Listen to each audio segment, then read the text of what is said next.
बोलिए जगत गुरु वल्लभाचार्य भगवान की, कृष्ण कन्हैया लाल की, वल्लभाधीश की, विठलेश भगवान की जय जय श्री राधे। मैं गीता भवन के ट्रस्टीगणों से निवेदन करूं कि वे पुष्पमाला से परम पूज्य प्रातः स्मरणीय अनंत श्री विभूषित जगत गुरु स्वामी श्री वल्लभाचार्य जी महाराज जी, जगत गुरु स्वामी श्री रामदयाल जी महाराज जी, दोनों महापुरुषों का पुष्पमाला से स्वागत करने हेतु मंच पे पधारें।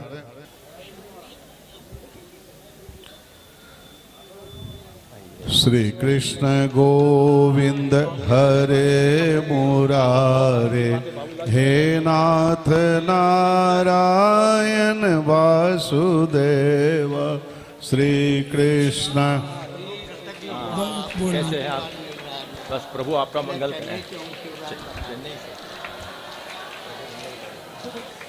गीता भवन ट्रस्ट के महामंत्री श्रीमान रामविलास राठी जी से निवेदन करूं कि पुष्पमाला से जगत गुरु जी श्री वल्लभाचार्य जी महाराज जी का स्वागत करें। सत्संग समिति के जेपी फड़िया साहब से भी निवेदन करो कि वे भी महाराज श्री का पुष्पमाला से स्वागत करेंगे।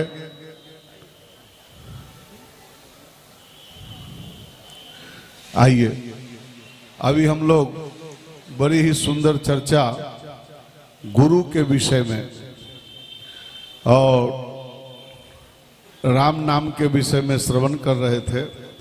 राम नाम के बिना तो उद्धार हो ही नहीं सकता। तुलसीदास जी महाराज लिखे हैं कि अल्प तो अवध जीव तामे बहु सोच पोच। ध्यान दीजिएगा, अल्प तो अवध जीव तामे बहु सोच पोच। करीबे को बहुत है पर कहा कहा कीजिए। बहुत से काम करना पर क्या क्या करेंगे। पार न पुराण हूं को वेद हूं को अंत नहीं। बानी तो अनेक मन कहाँ कहाँ दीजिए। काव्य की कला अनंत छंद की प्रबंध बहु। राग तो रसीली रस कहाँ कहाँ पीजिए। सब बातन की एक बात तुलसी बताए जात। जन्म जो सुधारा चाहो तो श्री राम नाम लीजिए, श्री राम नाम लीजिए, श्री राम नाम लीजिए। ये श्री अमृत राम जी महाराज जी के शब्दों में अमृत राम जी महाराज जी के वक्तव्य का सारांश तुलसीदास जी के छंद के द्वारा मैंने निकाला। अब हम सब के बीच में भारत के अद्वितीय जगत गुरु जो सौम्य स्वरूप और सबसे बड़ी बात की माँ अहिल्या की भूमि ये इंदौर शहर में ही जिनका जन्म हुआ और ऐसे तपस्वी जिन्होंने तपस्या करके जगत गुरु के पोस्ट प्राप्त किए। जैसा तैसा बात नहीं है। इतने बड़े पद पे जाना ये कई जन्मों की तपस्या का फल होता है। वो माँ धन्यवती है, वो पिता धन्यवती हैं, धन्यवान है कि जिन्होंने ऐसे सुपुत्र को जन्म दिए, जिनका सुपुत्र जगत गुरु के पोस्ट पे, वो भी पूरे। देखिए बहुत सारे जगत गुरु हैं अपने यहाँ। शंकराचार्य जी हैं, वल्लभाचार्य जी हैं, निम्बाड़काचार्य जी हैं, राम स्नेहाचार्य जी हैं, रामानंदाचार्य जी हैं, रामानुजाचार्य जी हैं। और भी हमारे यहाँ दो परंपरा है। कुछ गृहस्थ सदगुरु जगत गुरु हैं, कुछ विरक्त हैं। हमारे यहाँ दोनों पंथ हैं। विरक्तों की भी गद्दी है और गृहस्थों की भी गादी है। और इसमें निर्गुणवादी भी हैं और सगुणवादी भी हैं। सगुण साकार की भी उपासना करने वाले हैं और निर्गुण उपासना करने वाले भी हैं। लेकिन हम सब के बीच में जो जगत गुरु जी अभी सूरत से पधारे हैं, क्या बात है। परम विद्वान। मैं जल्दी किसी की प्रशंसा नहीं करता हूं, आपको मालूम है, सब बड़ों की कृपा। लेकिन पूज्य महाराज श्री जी बड़ों का प्रसाद ही बोलते हैं। ऐसे ऐसे पूज्य जगत गुरु हैं कि कोई भी बात कहते हैं, मैं कई वर्षों से सुन रहा हूं, लगभग 20 वर्ष से मैं गीता भवन में आता हूं, महाराज श्री का प्रवचन सुनता हूं।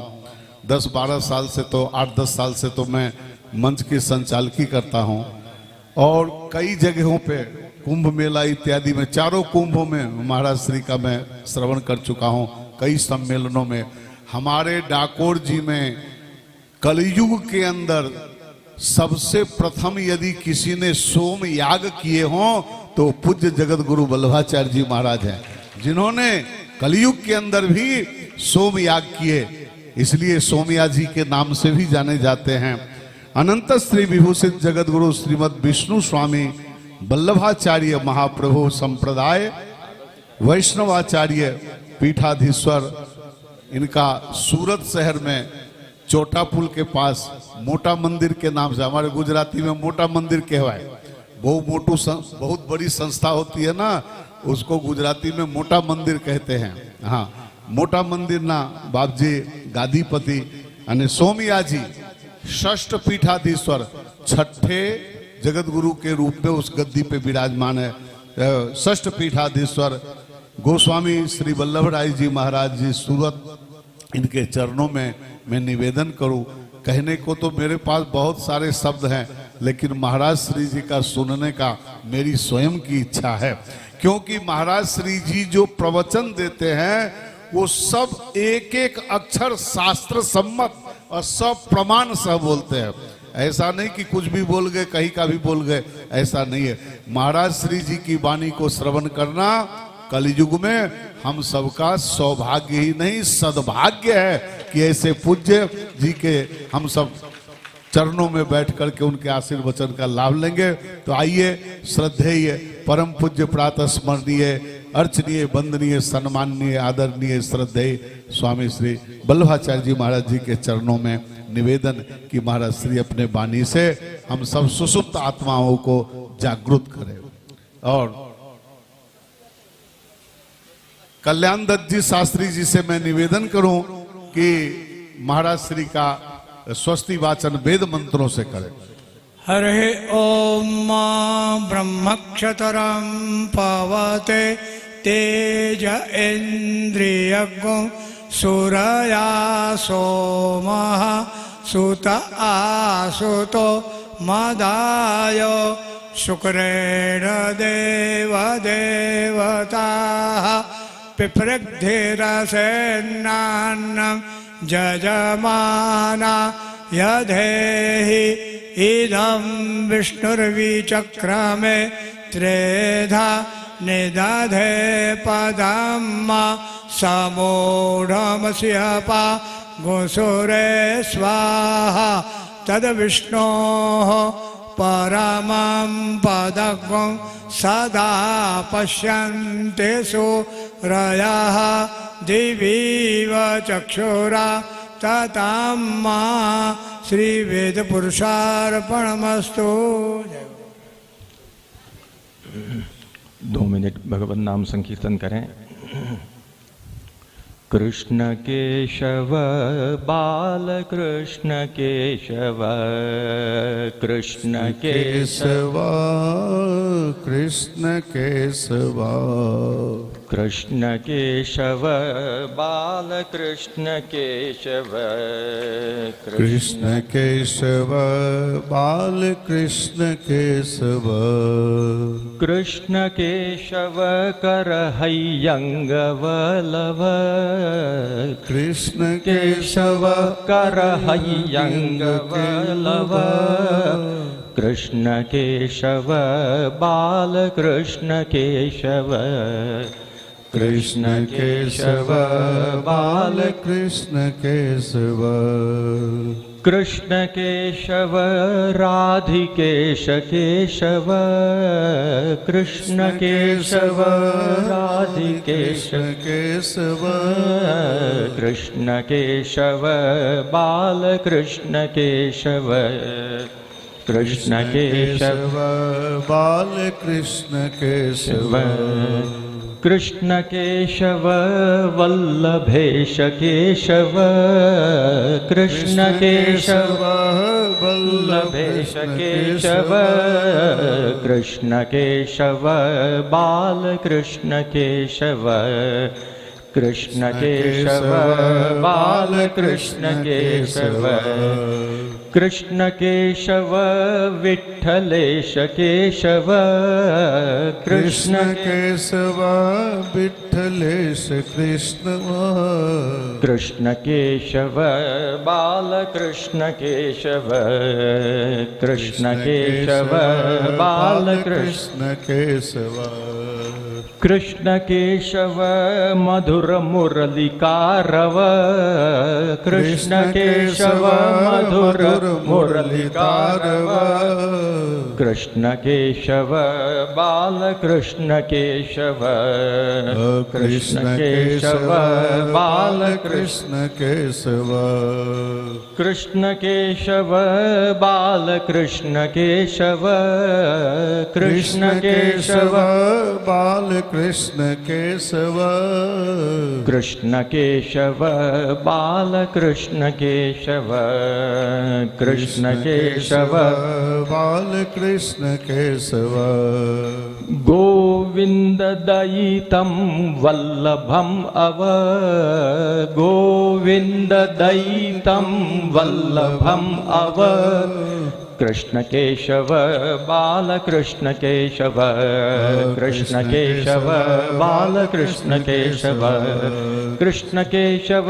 राधिकेश केशव कृष्ण केशव राधिकेश केशव कृष्ण केशव बालकृष्ण केशव कृष्ण केशव बालकृष्ण केशव कृष्ण केशव बाल कृष्ण केशव। ये स्वरचित रचना है, ढोल है।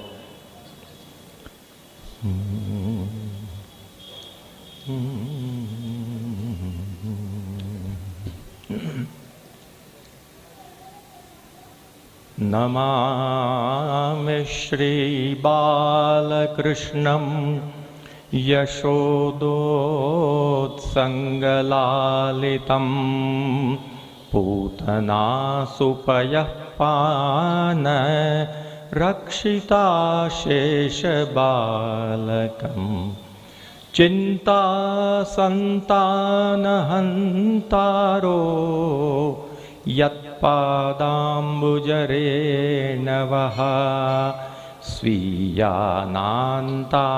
निजाचार्यान् प्रणमामि मुहुर्मुहुः यदनुग्रहतो जन्तुः सर्वदुःखातिगो भवेत् तमहं सर्वदा वन्दे श्रीमद्वल्लभनन्दनं यदुनाथमहं वन्दे बालकृष्णपदाश्रयं रुक्मिणीहृदयानन्ददायकं भक्तवत्सलं गोपीपतिसमारम्भां श्रीविष्णुस्वामिमध्यमाम् अस्मदाचार्यपर्यन्तां वन्दे गुरुपरम्परां साक्षात् कृष्णसमारम्भां वल्लभाचार्यवर्धिताम् अस्मदाचार्यपर्यन्तां वन्दे गुरुपरम्पराम् श्यामलालप्रभुं वन्दे स्वामिनी संयुतं सदा व्यक्तानुभावं स्वाचार्य निधिं नित्यं कृपाधिकम् सारथ्यमर्जुनस्यादौ कुर्वन् गीतामृतं ददौ लोकत्रयोपकाराय तस्मै कृष्णात्मने नमः। कर्ताज्ञः सकलस्य यो निगमभूः सर्वस्वरूपोऽपि सन् सर्वस्यापि विधारणो विजयते निर्दोष सर्वेष्टदः यो लीलाभिरनेकधा वितनुते रूपं निजं केवलः सोऽयं वाचि ममास्तु पूर्णगुणभूः कृष्णावतारः पतिः आचार्यवाचः प्रणमामि भाष्य सुबोधिनिस्था इतराश्च यास्ताः मत्स्वान्तमागत्य कृपाप्लुतास्ताः मदीयवाचां रचयन्तु भूषाम्।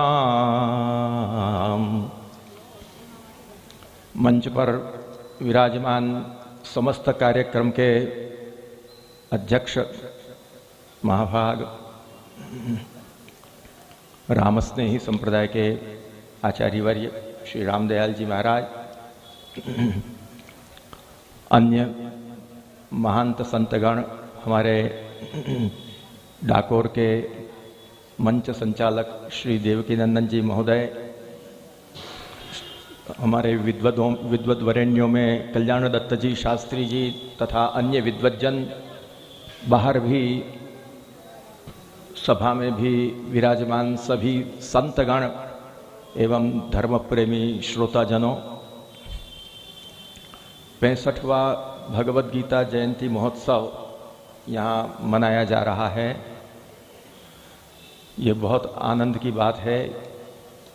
लगातार अनवरत रूप से यहाँ पर भगवद गीता का चिंतन होता रहता है और प्रतिवर्ष यह कार्यक्रम यहाँ पर मनाया जाता है। अभी अभी जैसे हमारे श्री देवकीनंदन जी महोदय ने कहा कि हमारी जन्मभूमि इंदौर है और वो भी भगवत कृपा से जन्म भी गीता जयंती के दिन ही प्राप्त हुआ। अतः इस गीता जयंती महोत्सव के माध्यम से यहाँ आने का जो अवसर मिलता है उससे बहुत ही चित्त प्रसन्न होता है कि उस बहाने हमको हमारी जन्मभूमि के भी दर्शन हो जाते हैं। हम गीता भवन के समस्त संचालक जनों को, वर्तमान के जो संचालक जन हैं, ट्रस्टी गण हैं, उन सबको बहुत बहुत हृदय से धन्यवाद प्रदान करते हैं कि आप बहुत प्रशस्त कार्य कर रहे हैं और इस क्रम को अनवरत रूप से लगातार चला रहे हैं। अन्य सेवा कार्य भी कर रहे हैं। हमको इस कार्यक्रम से जोड़ने वाले श्री NM व्यास जी थे और व्यास जी महोदय के द्वारा और हमारे मदन भाई नागर के द्वारा इस कार्यक्रम में हम जुड़े थे। तब से लगातार यहाँ आना होता है और आकर के यहाँ संत महंत जनों को, आचार्य जनों को मिलकर, विद्वत जनों को और आप सबको मिलकर बहुत प्रसन्नता होती है। यह स्थान अपने आप में भी एक दिव्यता धारण करा हुआ स्थान है। गीता के महात्म्य में कहा है कि गीतायाः पुस्तकम यत्र नित्य पाठश्च वर्तते तत्र सर्वाणि तीर्थानि प्रयागादीनि भूतले। ये कहा है कि जहाँ पर गीता का पुस्तक विराजमान हो, जहाँ पर गीता का नित्य पाठ होता हो, वहाँ पर सभी तीर्थ हैं, प्रयाग आदि जितने भी तीर्थ हैं वो वहाँ आकर निवास करते हैं। तो यहाँ जब ऐसा सुंदर कार्य हो रहा है तो यहाँ प्रयाग आदि तीर्थ यहाँ निवास कर रहे हैं, इसमें कोई शंका की बात नहीं है। प्रयाग आदि तीर्थ तो निवास करते ही हैं, लेकिन गीता के महात्म्य में कहा है कि यत्र गीता विचारश्च पठनम पाठनम तथा तत्राहम निश्चितम पार्थ निवसामि सदैव ही। जहाँ पर गीता का विचार होता है, गीता तत्व विचार जहाँ पर होता है, जहाँ पर गीता का पठन पाठन होता है, भगवान कहते हैं कि तत्राहम निश्चितम पार्थ निवसामि सदैव ही, वहाँ पर मैं निश्चित रूप से निवास करता हूँ। तो जहाँ पर भगवत गीता का विचार चिंतन चलता हो वहाँ भगवान स्वयं आप उपस्थित रहते हैं। एक घड़ियाल उनका भी देना। इस प्रकार से यह गीता भवन एक ऐसा सुंदर स्थल है कि जहाँ पर ऐसा सुंदर पवित्र वातावरण है और गीता का विचार यहाँ पर चल रहा है। हमारे श्रीमद् वल्लभाचार्य चरणों का भगवत गीता पर बहुत ही बड़ा आपका विश्वास है और बहुत ही आदर भगवत गीता के प्रति है। सभी आचार्यों का आदर है। सभी आचार्यों ने भगवत गीता को प्रमाण के रूप में स्वीकार भगवत गीता का किया है। हमारे श्रीमद् वल्लभाचार्य चरणों ने भी वेदाहा श्री कृष्ण वाक्यानि कहकर कृष्ण वाक्यों के रूप में भगवत गीता को भी प्रमाण के रूप में स्वीकार किया ही है। परंतु आपका तो कहना यह है कि जो लोग भगवत गीता के वचनों के अनुसार, कृष्ण के वाक्यों के अनुसार जो लोग शास्त्रार्थ कहते हैं, वे ही सच्चे कर्म मार्गी हैं, वे ही सच्चे ज्ञान मार्गी हैं और वे ही सच्चे भक्ति मार्गी हैं। जो हमारे शास्त्रों का मूल है वो वेद हैं। वेद समस्त शास्त्रों का मूल है।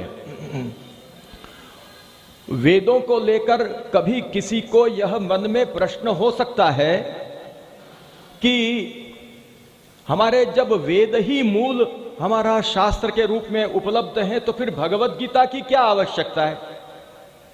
वेद ही सर्व प्रमाण मूर्धन्य है, तो भगवत गीता की क्या जरूरत है? ऐसा यदि कोई कदाचित कोई ऐसी शंका करे तो क्योंकि शास्त्रार्थ की निष्पत्ति उसी से हो जाती है, तो फिर और शास्त्रों को ग्रहण करने की क्या आवश्यकता है?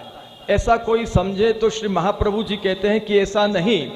वेदों में जो संदेह है, वेदों में जो शंका रहती है, उसका समाधान भगवत वाक्यों से होता है। वाक्य शेष के रूप में भगवत गीता उपलब्ध होती है और उससे वेदों के अर्थ का निश्चय होता है। बिना भगवत गीता के, बिना भगवान के वचनामृत के, बिना भगवान के वचनामृतों के वेदार्थ का विचार संभव नहीं है। इसलिए जब संदेह पड़े तब भगवत गीता का ही आश्रय लेना पड़ता है। अतः महाप्रभु जी आज्ञा करते हैं कि कृष्ण वाक्यानुसारेण शास्त्रार्थम ये वदन्ति ही ते ही भागवता प्रोक्ता शुद्धास्ते ब्रह्मवादिनः। कृष्ण के वाक्यों के अनुसार जो शास्त्रार्थ माने वेदार्थ का निरूपण करते हैं, अपनी मति से नहीं, अपने कल्पित प्रकारों से नहीं, परंतु कृष्ण के वाक्यानुसार जो वेदार्थ का माने शास्त्र रूप वेदार्थ का जो निश्चय करते हैं, निर्णय करते हैं, वे ही सच्चे भागवत हैं, यानी भगवत संबंधी विद्वान हैं। भगवत सिद्धांत संबंधी भगवत सिद्धांतों के ज्ञाता वे ही सच्चे विद्वान हैं कि जो भगवत गीता के अनुसार वेदों की व्याख्या करते हैं। इसलिए महाप्रभु जी के अनुसार, भगवत गीता के अनुसार वेदों का अर्थ करने वाले ही सच्चे भागवत, सच्चे भक्त हैं। जो कर्म मार्गी हैं वो कर्म मार्गी भी सच्चे वे ही हैं कि जो भगवान कृष्ण के वचनानुसार, भगवत गीता के अनुसार शास्त्रार्थ का माने वेदार्थ का विचार करते हैं, वे ही सच्चे कर्मी हैं, कर्म मार्गी हैं। इसीलिए उनको शुद्धाहा कहा। और भगवत गीता के अनुसार जो वेदार्थ का विचार करते हैं, वे ही सच्चे ज्ञानी माने ब्रह्मवादी भी हैं। शुद्धास्ते ब्रह्मवादिनः। जो लोग कहते हैं कि हम ब्रह्मवादी हैं, तो ब्रह्मवादी वे ही हो सकते हैं कि जो कृष्ण के वाक्यों के अनुसार, कृष्णों के वचनों के अनुसार वेदार्थ का विचार करें। क्योंकि कर्म मार्गी भी क्यों वे ही कर्म मार्गी हैं? क्योंकि भगवान ने कर्म का स्वरूप भी समझाया है। इसलिए जो गीता को समझेगा वही कर्म को समझ पाएगा। यथोक्त जो कर्म का ज्ञान है वो उन्हीं को प्राप्त हो सकता है। उसी प्रकार से जो गीता के अनुसार जो वेदों का अर्थ करते हैं, वे ही ब्रह्मज्ञानी हैं, वे ही ब्रह्मवादी हैं। क्यों? कि वेदों में जिस प्रकार से ब्रह्म के स्वरूप का वर्णन किया गया है, वो यथोक्त ब्रह्म का स्वीकार वे ही कर सकते हैं कि जो भगवत गीता का आश्रय किए हुए हों, भगवत गीता के अनुसार जो लोग चलने वाले हों, वे ही इस प्रकार से वेदों में जो ब्रह्म का स्वरूप है वो स्वरूप का प्रतिपादन कर सकते हैं। इस प्रकार से भगवान के जो वचन है भगवत गीता के रूप, इनके प्रति सभी आचार्यों का बहुत आदर है। और हमारे श्री महाप्रभु जी ने अभी सुना है, उस प्रकार से कर्म मार्गी हो, ज्ञान मार्गी हो या भक्ति मार्गी हो, सही वो तभी अपने मार्ग का अनुसरण करने वाला होगा कि जो भगवत गीता को मान्य करके चलेगा। भगवत गीता का जब संदर्भ चला है तो ये श्लोक भी सब लोग जानते हैं और पहले इस पर हमने भी चर्चा की है कि गीता सुगीता कर्तव्या किमन्यैहि शास्त्र विस्तरैहि या स्वयं पद्मनाभस्य मुख पद्माद विनिस्तृता। गीता को सुगीता किया जाए। सुगीता का तात्पर्य यही है कि गीता में जो कुछ बताया है उसका अनुसरण करते हुए, उसका अनुसरण जीवन में करते हुए फिर गीता का पठन करें, उस अर्थ को हृदय में दृढ़ करने के लिए। तो आवश्यकता यह है, गीता तो हमने बहुत सुनी, गीता के प्रवचन हमने बहुत सुने, रोज गीता का पाठ भी बहुत करते हैं, गीता का चिंतन भी भाग्यशाली लोग करते हैं, लेकिन गीता का पाठ या चिंतन करने पर गीता सुगीता नहीं होती है। गीता में जो कुछ कहा है वो जीवन में उतारने के बाद यदि हम गीता का अनुसंधान करते हैं तो जीवन में उसको हमने सुगीता बनाया। तो गीता में भगवान ने क्या कहा है यह समझना जरूरी है। आवश्यकता यह है कि गीता में भगवान ने क्या कहा है। गीता बहुत गंभीर ग्रंथ है। आप सब जानते हैं कि गीता देखने में सरल लगती है लेकिन बहुत गंभीर है। भगवान ने गागर में सागर भरा हुआ है। सर्वशास्त्रमयी गीता, समस्त शास्त्रों का सार गीता में। और सर्वोपनिषदो गावः दोग्धा गोपाल नंदनः, तो समस्त उपनिषद रूप गायों का जो दुग्ध है यह गीतामृत है और वो भगवान ने दिया है। तो गीता में क्या कहा है यह समझना बहुत जरूरी है। सब लोग गीता में से कहीं से कुछ उठा करके गीता का तात्पर्य बताने लग जाते हैं, लेकिन भगवान क्या कहना चाहते हैं इसी को समझना है। तो गीता में क्या कहा है, समग्र गीता में भगवान ने आखिर में क्या उपदेश दिया है। गीता सुनकर यदि कोई विचार करे कि मुझे अब गीता के उपदेश के अनुसार जीवन बनाना है तो उसको क्या करना है यह समझना जरूरी है। और गीता का सार क्या है। गीता में तो कर्म की बात भी कही है, भगवान ने योग की बात भी करी है, ज्ञान की बात भी करी है और अन्य अन्य सांख्य आदि की भी बात की है, भक्ति की बात की है, शरणागति की बात भी करी है। तो उसमें से क्या समझना। अर्जुन भी एक बार मोहित हो गए कि व्यामिश्रेणेव वाक्येन बुद्धिम मोहयसीव में तदेकम वद निश्चित्य ये न श्रेयो हम आपनुयाम। आप जो बात कर रहे हैं मेरी तो बुद्धि मोहित हो रही है, कोई एक निश्चय करके मुझे बताइए। तो अर्जुन को भी ये मन में थोड़ा प्रश्न हुआ था। तो हम लोगों को गीता में क्या कहा है, 18 अध्याय में क्या तात्पर्य क्या है, गीता का सार क्या है, यह समझना बहुत जरूरी है। भागवत का भी जो उपक्रम हुआ, श्रीमद् भागवत जो है वो गीता का ही विस्तार है। गीता संक्षेपतस्तस्य वक्ता स्वयं अभूत धरी तद विस्तारो भागवतम सर्वनिर्णय पूर्वकम। महाप्रभु जी समझाते हैं कि गीता का विस्तार ही श्रीमद् भागवत है। जब श्रीमद् भागवत की कथा का आरंभ हुआ और शौनकादि ऋषियों ने जब जिज्ञासा व्यक्त की तो उन्होंने यही कहा कि प्रायेण अल्पायुष सभ्य कलावस्मिन् युगे जनाः मंदा सुमंद मतयः मंद भाग्या युपद्रुताः भूरीणि भूरि कर्माणि श्रोतव्यानि विभागशः अतः साधोत्र यत् सारम समुद्गृह्य मनीषया ब्रूहि भद्रम हि भूतानाम येनात्मा सुप्रसीदति। सूत जी को यही कहा कि इस कलयुग में मनुष्यों के आयुष्य अल्प हैं और मंद सुमंद मति है, मंद भाग्य है, अनेक प्रकार से उपद्रवों से हम लोग उपद्रुत हैं और करने के काम भी बहुत हैं और सुनने का भी बहुत है, सुनने के बाद उसको आचरण में भी लाने की बात बहुत कुछ है। अतः उन्होंने क्या कहा कि हमको तो आप सार बता दीजिए।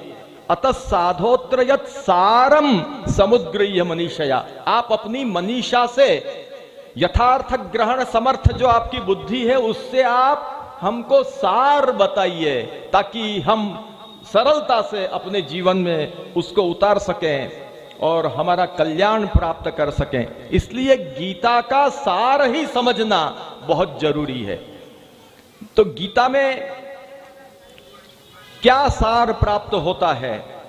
लोगों ने अपनी अपनी दृष्टि से किसी ने कुछ कहा, लेकिन जो सुज्ञ लोग हैं वो सुज्ञ जनों ने गीता का सार क्या बताया है? क्योंकि कम से कम गीता का सार भी हम समझ लेंगे तो भगवान को ये कह पाएंगे हम कि करिष्ये वचनम तव नष्टो मोहः स्मृतिर्लब्धा त्वत्प्रसादान्मयाच्युत स्थितोस्मि गत संदेहः करिष्ये वचनं तव। गीता समझने के बाद हमको ये भाव मन में जगना चाहिए कि हे प्रभु, अब मैं आपकी आज्ञा का पालन करूंगा। भगवान की आज्ञा का पालन नहीं करें तो गीता सुनने का क्या मतलब? भगवान स्पष्ट रूप से गीता में आदेश देते हैं, कहीं कोई दुराव छिपाव नहीं रखा है। अपने भक्तों के लिए भगवान ने कोई दुराव छिपाव नहीं रखा है। बहुत खोल खोल करके स्पष्ट रूप से भगवान ने अपना अभिप्राय बता दिया है कि क्या करना चाहिए। तो भगवान ने स्वयं ही गीता का सार अपने श्रीमुख से ही कहा है।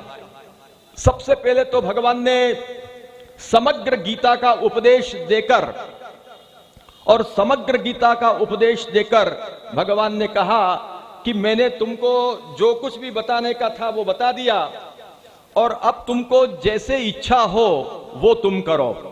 मैंने तुमको जो कुछ कहने का था वो कह दिया है, अब यथेच्छसि तथा कुरु, ये भगवान ने गीता में कहा। इति ते ज्ञानमाख्यातम गुह्यात् गुह्यतरम भुवि विमृश्यैतदशेषेण यथेच्छसि तथा कुरु। मैंने तुमको सब कुछ बता दिया है, ज्ञान योग, कर्म योग, भक्ति योग आदि सब कुछ तुमको बता दिया है। विमृश्यैतदशेषेण, इसका समग्र रूप से विमर्शन करके, इसका चिंतन करके अब तुमको जो इच्छा हो वो करो। भगवान का तात्पर्य है कि तुम क्या इनमें से समझ पाए?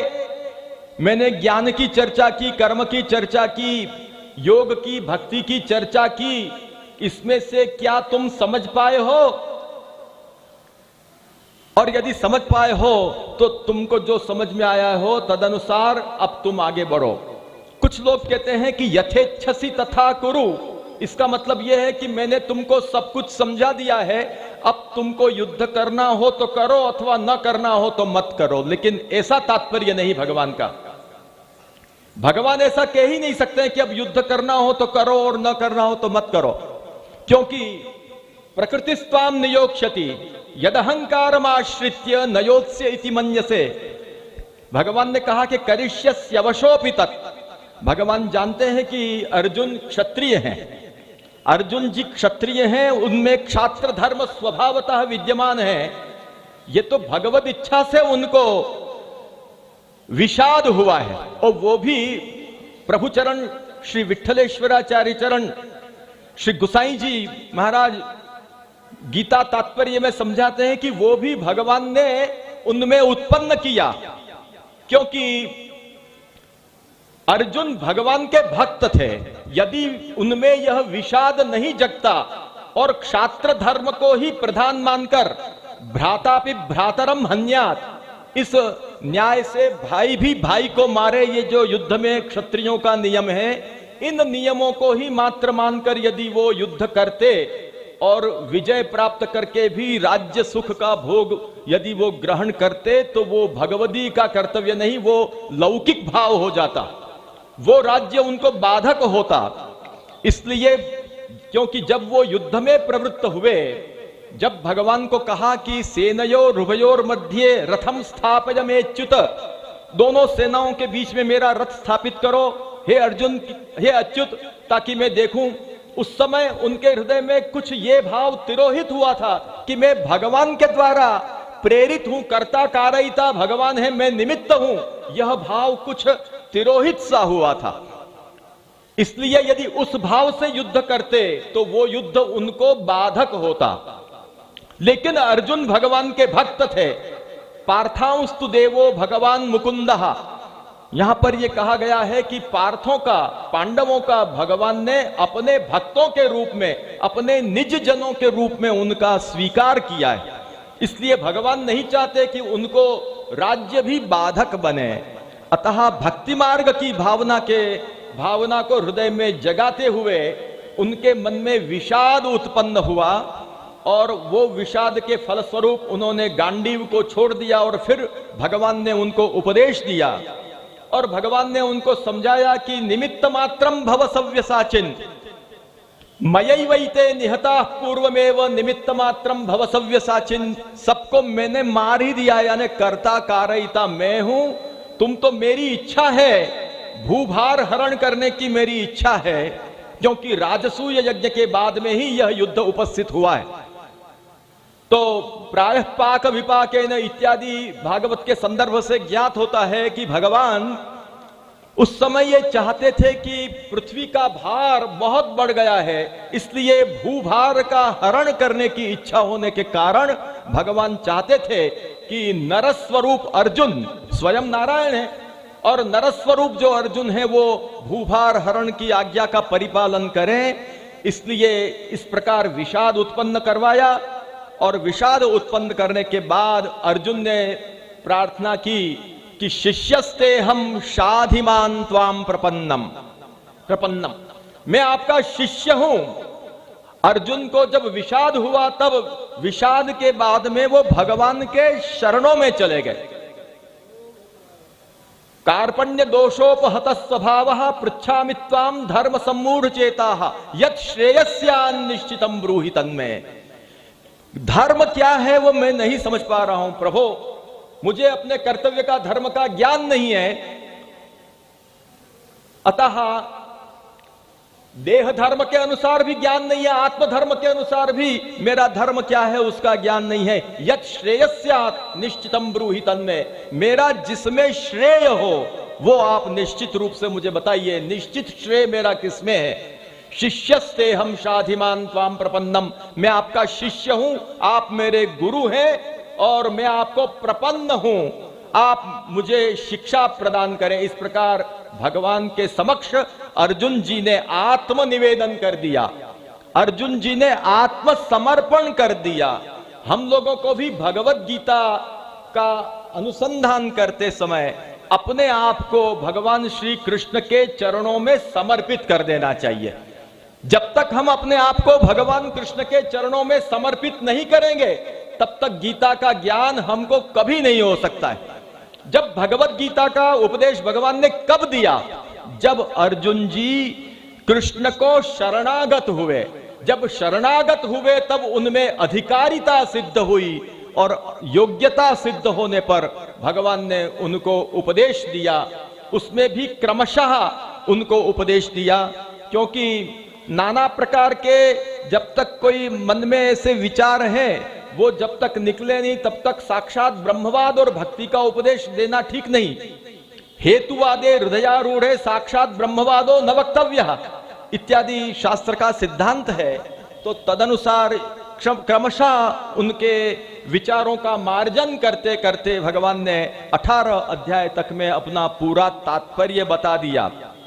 तो भगवान ने ये कहा कि इति ते ज्ञानमाख्यातम गुह्यात् गुह्यतरम भुवि, मैंने तुमको गुह्य से गुह्य इस भूतल पर ये जो ज्ञान मैं दे रहा हूं वो और कोई नहीं दे सकता है, अत्यंत गोपनीय है।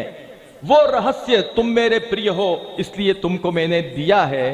तो यहां पर ज्ञान योग, कर्मयोग, भक्ति योग सब कुछ बता दिया, उसमें से तुमको जो उचित हो वो करो। जो कुछ लोग कहते हैं कि युद्ध करना हो तो करो और न करना हो तो मत करो, यह आशय नहीं है, क्योंकि भगवान तो जानते हैं कि आखिर में स्वभाव उनको प्रेरित करेगा। इसलिए भगवान ये इसमें से गर्भित रूप से यह पूछ रहे हैं कि क्या मैंने कर्मयोग बताया, ज्ञान योग बताया, भक्ति योग आदि सब कुछ बताया, तुम क्या समझ पाए कि हम क्या कहना चाहते हैं? और इसलिए कहा कि यथेच्छसि तथा कुरु। अब इसमें से मैंने जो कहा है उसको समझकर जैसे तुमको इच्छा में हो वो तुम करो। भगवान ने सब कुछ अर्जुन पर डाल दिया, लेकिन भगवान परम कृपालु हैं। भगवान ने सोचा कि अर्जुन बेचारे, मेरी वाणी तो बड़ी गंभीर है और आद्योपांत मेरी वाणी का आलोडन वो कैसे कर पाएंगे, इतना परम क्लेश मेरे भक्तों को क्यों मैं कराऊं। इसलिए स्वयं ही भगवान ने गीता का सार स्वयं ही अपने मुख से प्रकट किया है।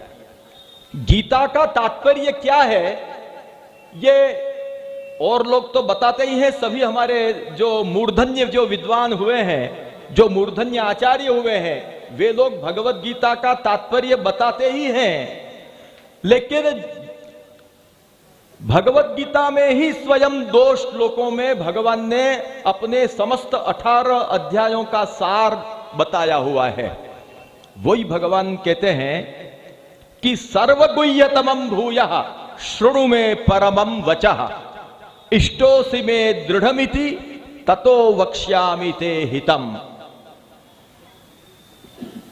गीता की जब चर्चा आती है तब इसको लेना ही पड़ता है, इस संदर्भ को समझना ही पड़ता है, इसके बिना गीता का कोई सार प्राप्त होगा ही नहीं। भगवान स्वयं अर्जुन के क्लेश का विचार करके स्वयं ही अपनी वाणी में भगवत गीता का सार बता रहे हैं। भगवान कहते हैं कि सर्वगुह्यतमं भूयः शृणु मे परमं वचः। अब मैं सर्वगुह्यतम माने जो अत्यंत रहस्य में भी परम रहस्य है, अत्यंत गोपनीय में भी जो गोपनीय जो रहस्य की बात है वो तुमको मैं कह रहा हूं। सर्वगुह्यतमं भूयः, फिर से सुनो, एक बार नहीं अनेक बार पहले भी कह चुका हूं। नवमाध्याय आदि संदर्भ में अन्यत्र भी भगवान ने अपने गूढ़ रहस्यों को प्रकाशित किया है। इति गुह्यतरम शास्त्रम 15वें अध्याय में भी भगवान ने ऐसी गूढ़ बातें बताई है। भगवान कहते हैं कि पहले भी मैंने बताई है, फिर भी मैं पुनः अब तुमको मैं गुह्यतम बात बता रहा हूं। और ये मेरी वाणी जो है वो परम वाणी है, प्रकृष्ट वाणी है। परम वाणी माने सार रूप। शुरू में परमम वचः, अब जो परम चरम मेरी वाणी है, मेरा परम चरम जो उपदेश है वो अब तुम सुन लो। क्योंकि इष्टोसि में दृढ़मिति, तुम मुझे अत्यंत तुम प्रिय हो, इसलिए ततो वक्ष्यामि ते हितम, मैं तुमको तुम्हारा हित माने कल्याण की बात बता रहा हूं। यहां पर भगवान ने सर्वगुह्यतम, तम प्रत्यय अतिशय के अर्थ में है, इससे बढ़कर अब कुछ नहीं है। यहां पर जो गीता का जो उपदेश है, यहां पर जो तत्व का निरूपण किया गया है, इस तत्व को जानने के बाद अब इससे ऊपर कोई दूसरा तत्व नहीं है। और इसको प्रतिपादन करने वाली अपनी वाणी को भगवान कह रहे हैं कि ये मेरी परम वाणी है, परमम वचः। इस प्रकार से भगवान ने उपदेश देते हुए फिर क्या कहा? 2 श्लोक गीता के बहुत महत्व के हैं। 18 अध्याय का पाठ न हो सके तो केवल ये 2 अध्यायों का पाठ करने पर समस्त गीता शास्त्र का सार का हमने अवगाहन किया है, वो फल प्राप्त होता है। भगवान ने क्या कहा? मन्मना भव मद्भक्तो मद्याजी माम नमस्कुरु। मन्मना भव मद्भक्तो मद्याजी माम नमस्कुरु। मामे वैश्यसि सत्यन्ते प्रतिजाने प्रियोसि मे। ये एक श्लोक। और दूसरा सर्वधर्मान् परित्यज्य, आता हो तो बोलिए, सर्वधर्मान् परित्यज्य मामेकं शरणं व्रज, सर्वधर्मान् परित्यज्य मामेकं शरणं व्रज, अहं त्वा सर्वपापेभ्यो मोक्षयिष्यामि मा शुचः। ये कितना सुंदर भगवान ने अपना रहस्य प्रकट किया है। भगवान की कृपालुता की कोई सीमा नहीं है, भगवान की दयालुता, कृपालुता, कारुणिकता को वर्णित करने के लिए कोई शब्द नहीं है। भगवान ने अर्जुन के मिश से अर्जुन को युद्ध में प्रोत्साहित करने के बहाने और अर्जुन को सामने रखकर भविष्य में आने वाले समस्त अपने भक्तजनों के लिए भगवान ने यह अपनी परम वाणी, परम रहस्य प्रकट किया है कि जिससे भक्तजन अपना आत्मकल्याण बड़ी सरलता से कर लें। यहां पर क्या कहा है? मन्मनाहा भव। हे अर्जुन, तुम अपना मन मुझ में अर्पण करने वाले बनो, मुझ में ही। मन्मनाहा एव भव। यहां ऐसा है कि अंत में क्या कहा इस श्लोक में? मामे वैश्यसि सत्यन्ते प्रतिजाने प्रियोसी में, इस वचन में यह फल वचन है, फल सूचक वचन है। इस वचन में एवकार है, मामेव एष्यसि, तो मुझको ही प्राप्त होगे। यहां पर भगवान ने अपने आप के लिए परम फल रूपता यहां पर निर्दिष्ट कर दी है कि यदि परम फल कोई भी हो तो मैं हूं, मुझे प्राप्त करना यही लक्ष्य होना चाहिए और मेरी प्राप्ति में ही परम फल हूं। यह भगवान निर्देश करते हुए कह रहे हैं कि मामेव एष्यसि, तुम मुझको ही प्राप्त होगे। यहां फल वाक्य में एवकार है। यह जो एवकार है वो अन्य योग व्यवच्छेदक है। तदनुसार जो साधन वाक्य ऊपर का जो है, ऊपर का जो चरण है वो साधन वाक्य है। फल को कैसे प्राप्त करना उसका उपाय बताने वाला वाक्य है मन्मना भव।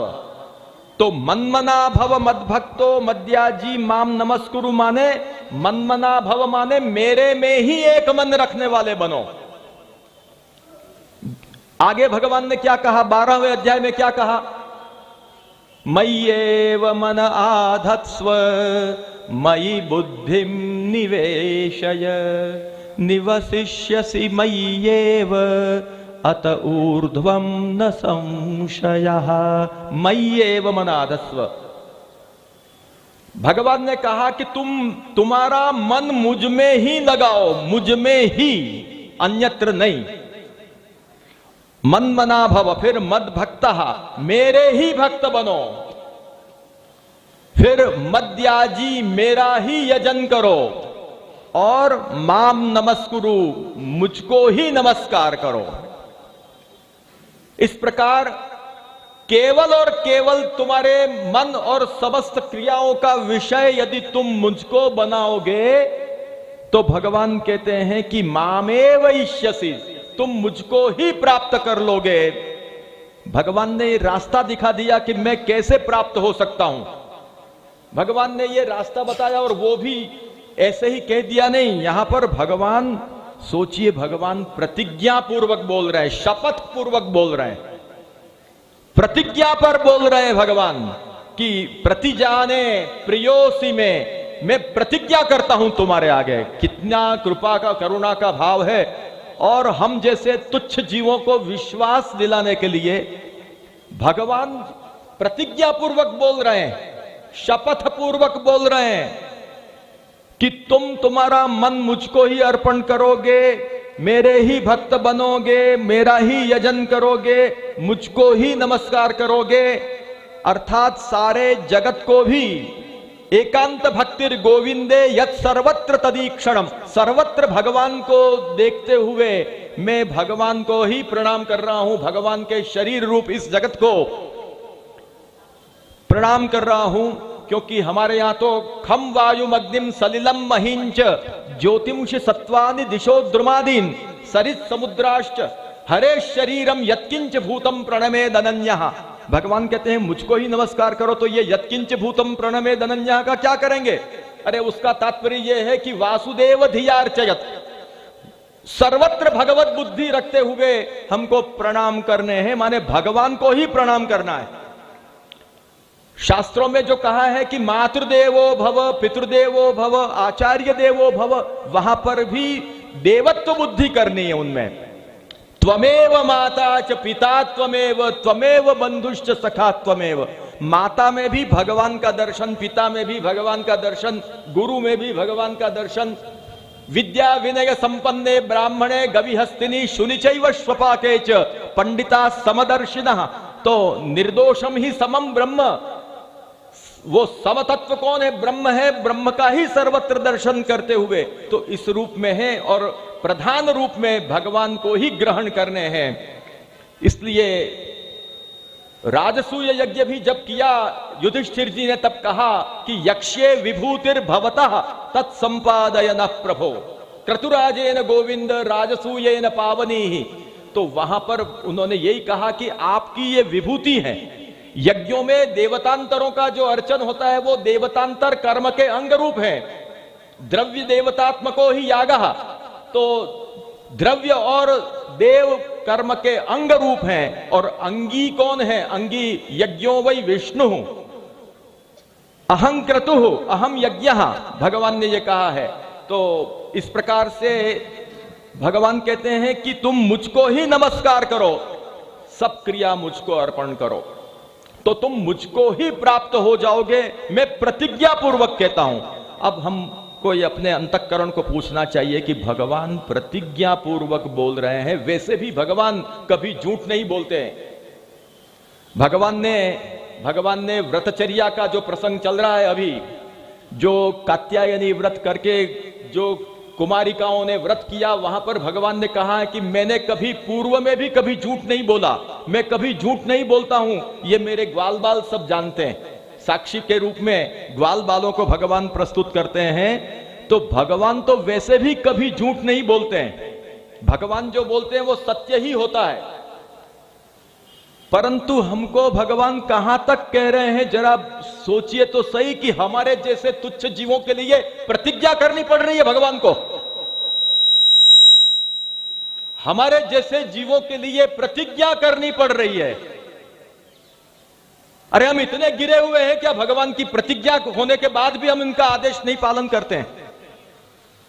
भगवान को प्रतिज्ञा शपथ पर, हमको कोर्ट में जाकर शपथ पर बोलना पड़ता है। क्यों बोलना पड़ता है? कि कहीं हम झूठ तो नहीं बोल रहे, उसके लिए हमको प्रतिज्ञा पूर्वक बोलना पड़ता है, शपथ पर बोलना पड़ता है। हनुमत पैशाच भाष्य में शपथं करोति ये शब्द लिखा है। तो इसका मतलब क्या कि भगवान कहां तक सोच रहे हैं कि इतने दयालु हैं कि ये मूर्ख जीव कहीं ये सोच बैठे कि मैं कोई गलत बोल रहा हूं। तो कहते हैं, शपथ पूर्वक कहते हैं कि मैं प्रतिजाने प्रियोसी में, प्रतिज्ञा पूर्वक मैं कह रहा हूं। इतना प्रतिज्ञा पूर्वक भगवान बोल रहे हैं तो भी मन में विश्वास नहीं आता है। कहते हैं कि हम तो गीता को बोलते हैं, गीता का पाठ करते हैं, गीता को हम बहुत मानते हैं। क्या गीता को माना? गीता में भगवान ने जो उपदेश दिया वो यदि जीवन में नहीं उतारा तो हमने गीता को क्या माना? यहां पर क्या कहा है भगवान ने? मनमना भव। व्याख्याकार श्री रामानुजाचार्य आदि व्याख्याकारों ने यहां पर भव शब्द पर कहा है कि ये भगवान विधान कर रहे हैं। भगवान विधान कर रहे हैं, भगवान आज्ञा प्रदान कर रहे हैं कि तुम मेरे में मन रखने वाले बनो, आदेश दे रहे हैं। पहले तो कहा यथेच्छसि तथा कुरु, अब यथेच्छसि तथा कुरु नहीं, अपना मानकर। जहां अपनत्व होता है वहां अपन अधिकार से कोई बात कहते हैं। भगवान कहते हैं कि तुम मेरे में मन रखने वाले बनो, बनो ही बनो, तुम मेरे भक्त बनो ही बनो, मेरे ही भक्त बनो, तुम मेरा ही यजन करो। इस प्रकार से मनमना भव इत्यादि पदों से भगवान यहां पर विधान कर रहे हैं, इन साधनों का विधान कर रहे हैं। तो हमको अब क्या करना चाहिए? हमको भगवान की इन बातों में हमको लग जाना चाहिए कि अपने मन से जो मन में भूसा भरा हुआ है मगज में, उसी के आधार पर चलना चाहिए। ऐसे ऐसे दुर्विचार, अन्यथा भाव, विपरीत भाव भरे हुए हैं कि इतना भगवान खोल के कहते हैं तो भी उसके अनुसार चलने की इच्छा नहीं है। अरे हम तो कहते हैं कि बहुत अच्छा है, तुमको कर्म में मन है, तो फिर खाली कर्म का मतलब नहीं है। भगवान ने वो कर्म के रूप में प्रशस्त कर्म को यज्ञ के रूप में बताया है। यज्ञार्थात कर्मणोन्यत्र लोकोयम कर्म बंधना। तो चलो भाई, अपने यज्ञ करने के लिए कितने तैयार हो जाते हैं, और यज्ञ का सहला है क्या? कर्म की बात करते हैं, द्रव्य देश काल मंत्र कर्म ये सब शुद्ध होना चाहिए। ये सब हमारे पास शुद्धि है? कर्म कहां से फलित होगा भाई? देश काल द्रव्य कर्ता कर्तृ मंत्र कर्म स्वभावतः, तो देश की शुद्धि नहीं है, काल की शुद्धि नहीं है, द्रव्य की शुद्धि नहीं है, यजमान की शुद्धि नहीं है, और कर्म की बातें करते हैं। और कर्म की निष्ठा क्या है? कर्म निष्ठा तदा ज्ञेया यदा चित्तम प्रसीदति। कर्म करने पर अंतःकरण में प्रसाद का अनुभव होना चाहिए। और कर्म करने का अधिकार भी सबको नहीं है भाई। कर्म का अधिकार भी कुछ ही लोगों को, यह सब शास्त्रों में विचार किया गया है। तो क्या आत्मकल्याण की इच्छा क्या हर कोई नहीं कर सकता है? तस्मात् भारत सर्वात्मा भगवान हरिरीश्वर कीर्तव्य श्रोतव्य कीर्तितव्यश्च स्मर्तव्यश्च इच्छता अभयम। ये द्वितीय स्कंद में सुखदेव जी ने जो वर्णन किया कि अभयम इच्छता, अभय की इच्छा प्राप्त रखने वाले लोगों को भगवान का श्रवण कीर्तन स्मरण करना चाहिए। तो अभय की इच्छा क्या त्रैवर्णिकों को ही होगी? हमको निर्भयता प्राप्त हो, हमको अभय प्राप्त हो, यह जो जन्म मरण का भय है वो हमारा दूर हो, हमको अभय प्राप्त हो, यह इच्छा ये जरूरी नहीं कि केवल उत्तम वर्ण को ही हो, ये तो किसी को भी, भाग्यशाली जीव को हो सकती है। उनके लिए भी साधन बताना जरूरी है। कर्म मार्ग का अनुसरण सब कोई नहीं कर सकते हैं। ज्ञान की चर्चा बहुत अच्छी है, सर्वम ज्ञान प्लवेनैव वृजिनम संतरिष्यति, और अन्यान्य नहीं ज्ञानेन सदृशम पवित्रमे विद्यते। ये सब बातें हैं, लेकिन वो क्या है उसका रहस्य समझना जरूरी है आद्योपांत विचार करके। ज्ञान मार्ग का अनुसरण करना हो तो तपसा ब्रह्मचर्येण शमेन च दमेन च, तो ये सब पहले तो क्या हम में तप है? ऐकाग्र्यम परमं तपः, 1 मिनट तो चंचलता रहती नहीं है हमारी आपकी। एक क्षण में तो हमारे मन की चित्तवृत्ति कहां चली जाती है। और श्रवणम कीर्तनम केलिहि प्रेक्षणम गुह्य भाषणम संकल्पोध्यवसायश्च क्रिया निर्वृत्तिरेव च, ये जो मैथुन का प्रकार है उससे विपरीत जो अवस्था है उसको ब्रह्मचर्य कहते हैं। ये संभव है। शम दम, इंद्रियों का निग्रह, मन का निग्रह, ये संभव है। चंचलम ही मन कृष्ण प्रमाथि बलवद दृढ़म तस्याहम निग्रहम मन्ये वायोरिव सुदुष्करम। अर्जुन जी कह रहे, हम ज्ञान की बात करने जा रहे हैं, तो ये पहले ज्ञान को प्राप्त कराने के साधन ही हमसे क्या बन पाएंगे? ये कलिकाल कितना प्रबल चल रहा है। योग की बात कर रहे हैं, सब कहते हैं हम तो योग कर रहे हैं, योगा कर रहे हैं, और योग करो बराबर है। आजकल तो योग केवल एक शारीरिक जो व्यायाम के रूप में ही योग बन गया है, उसी को हम योग कहते हैं। शास्त्रों में जो योग मार्ग की चर्चा है वो इस रूप में नहीं है, इस रूप में नहीं है। यम नियमासन प्राणायाम प्रत्याहार धारणा ध्यान और समाधि, यह जो अष्टांग योग है, पहले तो हम यम कर पाएंगे क्या? यम नियम आसन ये सब कर पाएंगे क्या? क्या योग हम करेंगे? तो हम तो ऐसे ही जन्म मरण के फेरे में फिरते रहेंगे। तो भगवान ने ये जो शास्त्र बताया है, यह जो शास्त्र बताया है भगवान ने वो परम कल्याण के लिए बताया हुआ है। भगवान ने ये जो शास्त्र बताया है क्यों बताया है? परम निश्रेयस के लिए बताया है। सभी आचार्य ये स्वीकार करते हैं कि भगवत गीता शास्त्र जो है वो परम निश्रेयस के लिए है, परम कल्याण के लिए भगवत गीता। और भक्ति जो है वो भक्ति तो कल्पतरु स्वभाव है, और मुक्ति से भी माने अधिक भक्ति का स्वरूप बताया हुआ है। इसलिए कहने का मतलब यह है कि भगवान हमको सुकर साधन का उपदेश करते हैं जो हम कर सकते हैं। हम में से सभी भाग्यवान जीवों को यह इच्छा हो सकती है कि मैं मेरे जीवन का आत्मकल्याण कर लूं। मैं मेरे जीवन का आत्मकल्याण कैसे करूं? तो भगवान की वचनों की यहां जो बात है वो जीवन में उतारनी चाहिए। मनमनाहा भव, तुम मेरे में मन रखने वाले बनो। मनमना भव मद्भक्तो भव, ऐसा है शास्त्रों में कहा है कि मनसैव अवाप्तव्यम, परमात्मा को मन के द्वारा हमको निकट में प्राप्त करने हैं। तो मन भगवान में लगना चाहिए। मन का भगवान में लगाना, चित्त का तत्प्रवण हो जाना, यही भक्ति का, सेवा का सर्वोत्कृष्ट स्वरूप है। भक्ति का मतलब है प्रेम पूर्विका सेवा। भक्ति का क्या मतलब है? धातु और प्रत्यय का अर्थ मिला करके प्रेम पूर्विका सेवा करना भगवान की, इसी का नाम है भक्ति। और वो भक्ति माने सेवा का जो सर्वोत्कृष्ट स्वरूप है वो मानसी कहा जाता है। श्रीमद् वल्लभाचार्य चरणों ने सिद्धांत मुक्तावली में ये मनमना भव, इसका ही आशय समझाते हुए कहा कि कृष्ण सेवा सदा कार्या मानसी सा परामता। कृष्ण की सेवा सदा करनी चाहिए, उसमें भी जो मानसी सेवा है वो परा सेवा, उत्कृष्ट प्रकार की भक्ति है। अब भगवान में मन कैसे लगाना? भगवान को पूछा अर्जुन ने, मानो भगवान को पूछ रहे हैं कि कृपानाथ आप में मन कैसे लगाना? तो भगवान ने तुरंत ही कहा कि मद भक्तो भव। भगवान ने कहा कि तुम चिंता मत करो, तुम मेरे भक्त बनो। ये भक्त बनने में भगवान साधन रूपा सेवा बता रहे हैं। मन भगवान में कैसे लगाना? तो मेरे भक्त माने मेरा तनुज वित्तज सेवन करो। तत्सिद्ध्यै तनु वित्तजा, मेरा तनुज वित्तज सेवन करो। और तनुज वित्तज सेवन का क्या प्रकार है? तो प्रकार बताते हुए कहा कि मद याजी, मेरा यजन करो। वैसे तो यज्ञ शब्द, यजन शब्द से हम अग्निहोत्र आदि सोमांत यागों को लेते हैं, और वो भी भगवत आराधन के रूप में होते हैं, क्योंकि यज्ञ शब्द जो है वो यज धातु पर से बना है। और यज धातु का अर्थ है देव पूजा, संगतिकरण और दान। यज्ञ करना माने देव पूजा, ये उसका प्रथम अर्थ बताया है।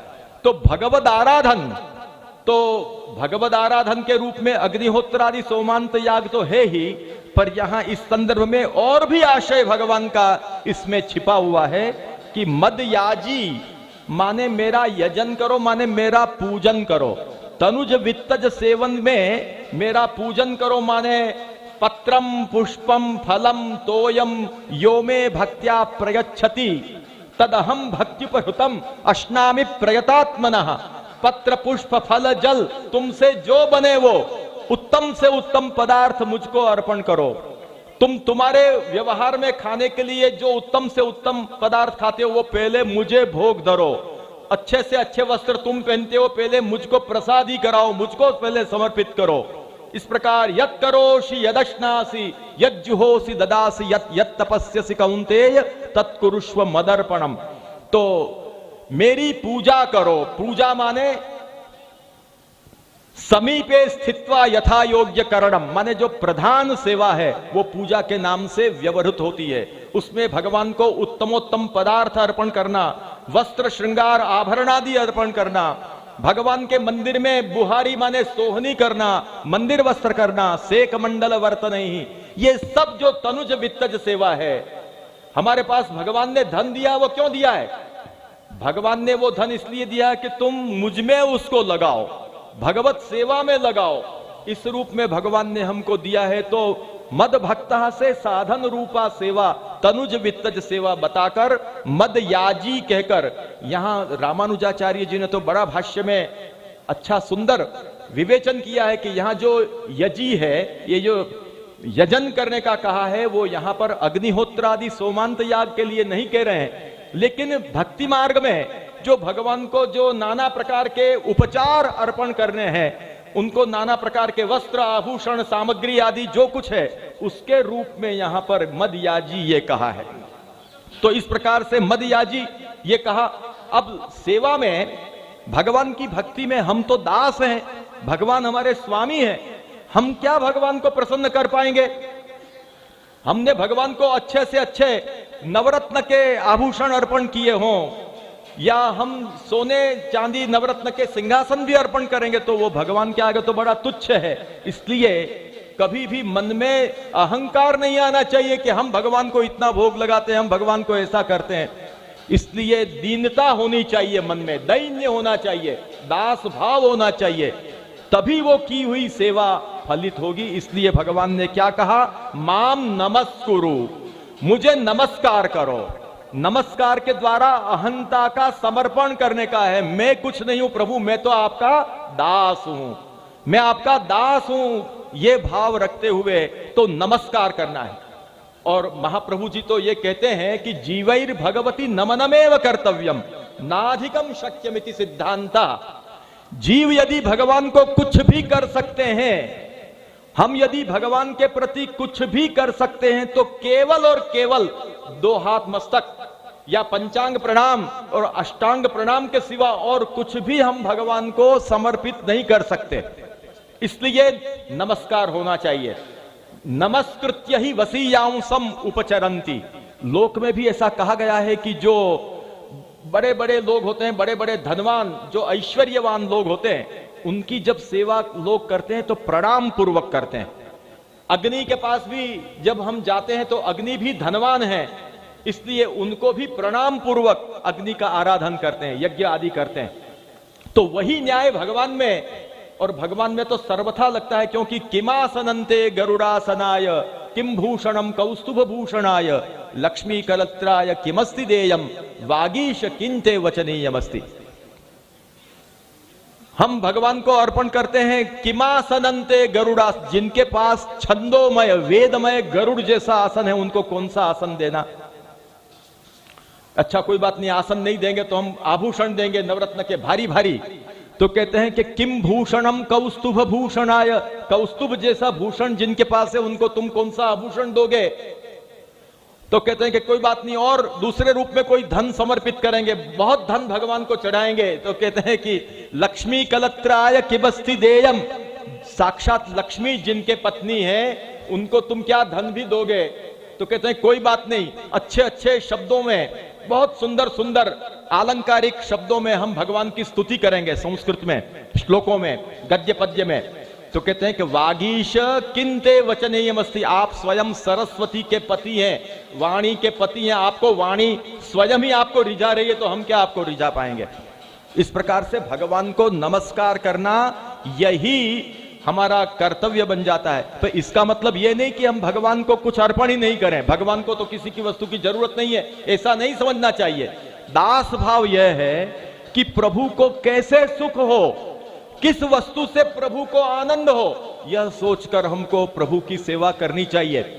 और शास्त्रों में बताया है यथा देहे तथा देवे, यथा देवे तथा गुरौ।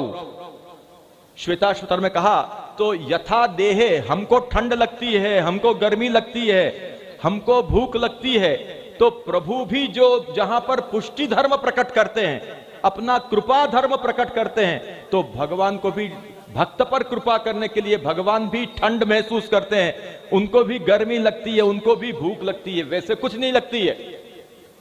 क्षुत खलु वै मनुष्यस्य भ्रातृव्यम, फिर भी भक्तों पर कृपा करने के लिए भगवान भूखे भी बनते हैं। ये सब भक्ति मार्ग का यह आनंद है। हमारे श्री महाप्रभु जी ने यह आनंद अपने भक्तों को दिया है कि भक्तों के पास से भगवान मांग मांग के अरोकते हैं। जब भगवान की सेवा प्रेम पूर्विका सेवा की जाए, तब जो आनंद प्राप्त होता है वो आनंद तो उसका अनुभव करने वाले ही जानते हैं। तो इस प्रकार से जो भगवान की भक्ति करते हैं उनके लिए भगवान कहते हैं कि तुम मुझे ही प्राप्त करोगे, ये मेरा निश्चित, ये मेरी प्रतिज्ञा है। फिर भगवान ने कहा सर्वधर्मान परित्यज्य मामेकम शरणम व्रज। हे अर्जुन, तुम मेरे शरण में विरोधी जितने धर्म हैं उन समस्त धर्मों का त्याग नहीं, परित्याग, सर्वतः त्याग करके तुम मेरे अकेले के शरण में प्राप्त हो जाओ। और अहंत्वा सर्व पापेभ्यो मोक्षयिष्यामि मा शुचः, मैं तुमको सभी पापों से मुक्त कर दूंगा, तुम किसी प्रकार का शोक मत करो। इस प्रकार से भगवान ने अंतिम उपदेश यही दिया कि मेरी भक्ति और मेरी शरणागति, भगवान की शरणागति, भगवान के शरणागत हो जाना चाहिए। और ये नहीं सर्वधर्मान परित्यज्य, शरण विरोधी धर्म भी करते रहें और भगवान के शरणागति की भी भावना करते रहें, तो वो सच्ची शरणागति नहीं है। जब तक सर्वधर्म, शरण विरोधी सर्वधर्म परित्याग नहीं हो, तब तक सच्ची शरणागति नहीं हो सकती है। यह बात श्रीमद् प्रभु चरणों ने न्यासादेश, जो वेदांत देशिकाचार्य जी का ग्रंथ है न्यास विंशति ही, उसके व्याख्यान में बताया है। तो जब तक सर्वधर्म परित्याग पूर्वक शरणागति न की जाए, तब तक वो शरणागति बन ही नहीं सकती है। इसलिए भगवान की शरणागति, और कुछ नहीं करना है, भगवान के चरणों का शरण ग्रहण कर लो। इसीलिए तो हमारे श्रीमद् वल्लभाचार्य चरणों ने हमको श्री कृष्ण शरणम मम, श्री कृष्ण शरणम मम, यही हमको उपदेश दिया, शरण का उपदेश दिया है। यह शरण मंत्र है, शरण मंत्र का उपदेश दिया। शरण में सबका अधिकार है, कोई भी हो, ब्राह्मण हो, क्षत्रिय हो, वैश्य हो, शूद्र हो, हिंदू हो या मुसलमान, कोई भी हो जो अपने आप को मानता है, जीव मात्र का अधिकार है भगवान की भक्ति और शरणागति के लिए। देवो सुरो मनुष्यो वा यक्षो गंधर्व एव च भजन मुकुंद चरणम स्वस्तिमान स्याद यथा वयम, सबका अधिकार इसमें है। भगवान ने कहा माम ही पार्थ व्यपाश्रित्य ये पिस्यु पापयोनयः स्त्रियो वैश्यास्तथा शूद्रास्तेपि यान्ति परांगतिम किम पुनर्ब्राह्मणा पुण्याः भक्ता राजर्षयस्तथा। तो सबके लिए भगवान ने शरणागति का उपदेश दिया है, भक्ति का उपदेश दिया है। इसलिए फालतू बातों में उलझने से कोई फायदा नहीं है। ये बड़ी बड़ी लोगों को प्रभावित करने के लिए बड़ी बड़ी बातें, ज्ञान कर्म की और सब बातें, निष्काम कर्म की और ये सब बातें करने से कोई मतलब नहीं है। भक्ति के बिना सब कुछ अधूरा है, भक्ति के बिना सब कुछ अधूरा है। यह बहुत ही शास्त्रों में समझाया गया है कि जब तक भक्ति नहीं हो, धर्म सत्य दयोपेतः विद्या च तपसान्विता न भक्त्यापेतमात्मानम पुनाति। भगवान ने कहा है उद्धव के आगे कि सत्य और धर्म से, सत्य और दया से युक्त चाहे धर्म हो जो दुर्लभ होता है, और विद्या व तपसान्विता, तप से युक्त विद्या माने ज्ञान भी हो, पर जिसमें भक्ति नहीं हो तो भक्ति बिना का ज्ञान कर्म योग आदि कुछ भी फलित नहीं होता है। ये बहुत सुंदर भगवान ने शास्त्रों का उपदेश दिया है। इसलिए शंकराचार्य जी भी स्वयं, आप सबको क्या कहते हैं, हमारे महाप्रभु जी ने तो कहा ही कि सर्वदा सर्वभावेन भजनीयो व्रजाधिपा, परंतु शंकराचार्य जी भी कितना सुंदर लोगों को उपदेश दे रहे हैं कि भज गोविंदम गोविंदम भज मूढ़मते। कितना सुंदर उपदेश दिया। भज गोविंदम भज गोविंदम भज गोविंदम भज गोविंदम गोविंदम भज मूढ़मते गोविंदम भज मूढ़मते भज गोविंदम भज गोविंदम गोविंदम भज मूढ़मते संप्राप्ते सन्निहिते काले संप्राप्ते सन्निहिते काले नहीं नहीं रक्षति डुक्रुय करणे नहीं नहीं रक्षति डुक्रुय करणे भज गोविंदम भज गोविंदम गोविंदम भज मूढ़मते। शंकराचार्य जी भी कहते हैं कि हे मूढ़मते, हे मूढ़मती, मूर्ख बुद्धि वाले, तू गोविंद को भज, गोविंद को भज, गोविंद को भज। जिस समय काल आ जाएगा, वो कोई वैयाकरण था, उनको देखकर शंकराचार्य जी के मन में कितना दया का भाव जगा कि अरे ये डुकरे करने और इसी में रह जाएगा, वैयाकरण के इस ग्रंथों के पाठ में ही रह जाएगा, तो इसका उद्धार कैसे होगा? तो करुणा से उन्होंने उपदेश दिया कि गोविंद का भजन कर भाई, गोविंद का भजन कर। काल आ जाएगा तब ये सब कुछ काम लगने वाला नहीं है। जब काल आएगा तब केवल भगवान ही काम लगने वाले हैं। इसलिए गोविंद को भज, गोविंद को भज। इसी चरपट पंजरिका में बड़ा सुंदर एक श्लोक है, भगवद गीता किंचिदधीता। बोलिए, भगवद गीता किंचिदधीता, गंगा जल लव कणिका पीता, गंगा जल लव कणिका पीता, सकृदपि येन मुरारी समर्चा, सकृदपि येन मुरारी समर्चा, क्रियते तस्य यमेन न चर्चा, क्रियते तस्य यमेन न चर्चा। कितना सुंदर कह रहे हैं कि भगवत गीता किंचिद अधीता।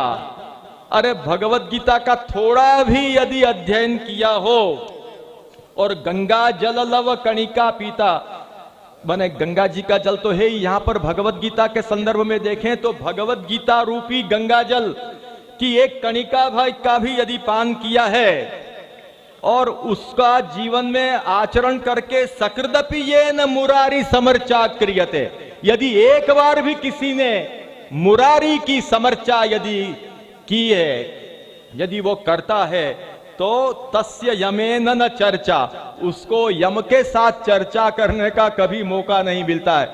भगवत गीता का थोड़ा भी अध्ययन किया हो और गंगा जल की कणिका का भी पान थोड़ा किया हो और एक बार भी मुरारी की समर्चा की हो, उसको कभी जो यम के साथ चर्चा करने का अवसर मिलता नहीं है। तो थोड़ा भी यदि भगवत गीता का कुछ यदि श्रवण किया हो, अध्ययन किया हो, तो इतना तो करें कि हम भगवान की भक्ति में लग जाएं, भगवान की शरणागति में लग जाएं। यही करना चाहिए और सकल शास्त्रों का यही सार है।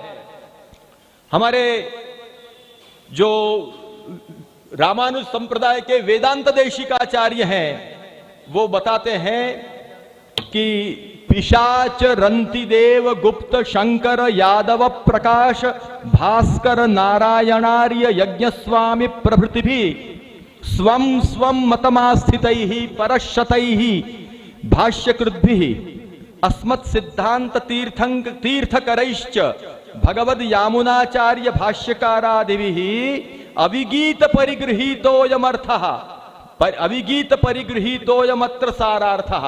इन सभी के द्वारा इतने जो भाष्यकार हुए, पिशाच रंतिदेव गुप्त शंकर यादव प्रकाश आदि जितने भी पूर्व में आचार्य हुए हैं और यामुनाचार्य आदि और आगे भी जो होने वाले हैं, उन सबके द्वारा जो शुद्ध जो कोई भी अविगीत कोई अर्थ यदि उसमें से ग्रहण किया गया हो, तो उसका सार यह है कि भगवान एव परम तत्वम, भगवान ही परम तत्व है। भगवान कौन भैया बताइए? भगवान कौन है? कृष्णस्तु भगवान स्वयं। भगवान भगवान जिनको कहते हैं वही कृष्ण है। इसीलिए गीता में कहीं पर कृष्ण उवाच नहीं कहा, कृष्ण भगवान है, जिनको तुम भगवान कहते हो वे ही कृष्ण है। इसलिए कृष्ण के वचनामृतों के लिए भगवान उवाच ये कहा है। तो भगवान ही परम तत्व है, उनसे उनकी बराबरी में भी कोई तत्व नहीं है। भगवान एव परम तत्वम अनन्य शरणैर यथाधिकारम तदेकाश्रयणम कर्तव्यम। उनका अनन्य शरण रखते हुए उनका एक आश्रय करना यही परम धर्म है। ऐसा हमको सार वेदांत देशिकाचार्य जी ने बताया। इसी प्रकार से हमारे अद्वैत वेदांत के भी जो बहुत ही प्रबल जो ग्रंथों के रचयिता आचार्य हुए हैं, मधुसूदन सरस्वती, उन्होंने क्या कहा? भगवान एव परम तत्वम। उन्होंने कहा कृष्णात् परम किमपि तत्वम हम न जाने। ये आप लोग जानते हैं वंशी विभूषित करान नवनीर दाभात पीतांबराद अरुण बिंब फलाधरोष्ठात पूर्णेन्दु सुंदर मुखाद अरविंद नेत्रात कृष्णात् परम किमपि तत्वमहम न जाने। अद्वैत सिद्धि जैसे ग्रंथों के प्रणेता ये मधुसूदन सरस्वती जी कहते हैं कि कृष्ण से और कोई श्रेष्ठ तत्व को मैं तो नहीं जानता हूं। हैं? कितने बजे तक रखते हैं, पूर्ण करें? जी महाराज श्री। हाँ, तो यही उन्होंने हमको समझाया और इसी तरह से अन्यान्य आचार्यों ने भी यही समझाया है और इसी के आधार पर हमको शास्त्रों का उपदेश दिया है। इसको ध्यान में रखते हुए भगवान ही एक परम तत्व हैं, भगवान के सिवा और कोई परम तत्व नहीं है, ऐसा समझते हुए भगवान की भक्ति और शरणागति में हमको लग जाना चाहिए। हमको भी भगवद गीता का सार जो हृदय में प्रभु ने प्रेरित किया वो सन 2075 में एक श्लोक प्रकट हुआ था। श्री कृष्ण पुरुषोत्तम स्वयमतः, श्री कृष्ण पुरुषोत्तम स्वयमतः सर्वोत्तमत्वात् फलम, सर्वोत्तमत्वात् फलम। श्री कृष्ण ही पुरुषोत्तम है स्वयं, अतः पुरुषोत्तम होने के कारण, अक्षर अक्षर से उत्तम होने के कारण, सर्वोत्तम होने से कृष्ण ही एक फल है। उनको प्राप्त करने का साधन क्या? तो कि भक्त्यैकांतिक यैव चास्य सुलभा लब्धि कृपा लभ्यया। कृपा लभ्य जो अनन्य जो भक्ति है उनके द्वारा ही उनकी प्राप्ति हो सकती है। तब कर्म ज्ञान योग आदि की चर्चा गीता में, उसका क्या? तो आया कि भक्तेश चांगतयैव चात्र कथितास्ते कर्म ज्ञान ते ज्ञान कर्मादयः।